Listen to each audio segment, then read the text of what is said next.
Bref, il y a 3 mois, je savais pas quoi faire de ma vie. Mais j'avais quand même un truc, des rêves. Alors je les ai tous pris, je les ai mis dans une boîte et j'en ai pioché un. C'était rénover une maison. 3 mois plus tard, j'avais une maison. Enfin, une ruine à 78 000 €, abandonnée depuis 5 ans, avec de la terre à la place du sol, des trous à la place des murs et des champignons dans les murs qui restaient. J'étais trop content.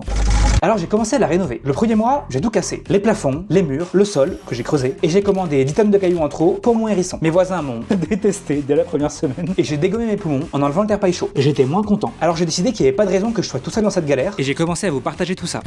j'ai partagé les meilleurs moments, ceux où j'ai failli me faire arnaquer et où la maison a failli s'effondrer, et là, ça a plu. J'ai eu mes premiers abonnés. Il y avait ma mère, mon père, ma sœur et mes potes. On était 18, tous forcés à s'abonner. Attention.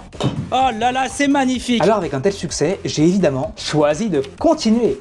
Surtout qu'avec le début du 2e mois de rénovation, la vraie résurrection de la ruine commençait. J'ai fait couler ma dalle au rez-de-chaussée et j'ai préparé des litres et des litres d'enduit à la chaux pour protéger mes murs des champignons. Je m'ennuyais à mourir. Sauf que là, ça a vraiment commencé à marcher. On n'était plus quelques dizaines, mais quelques dizaines de milliers à suivre la résurrection de cette ruine. Je savais pas trop comment réagir, alors j'ai juste dit merci. Merci. J'ai bouffé quelques truelles d'enduit à la chaux, c'est pas très bon. J'ai mis le reste sur les murs et on s'est attaqué au problème d'étanchéité de la toiture. Il y avait aussi toute une histoire d'arbres qui poussaient dans les murs.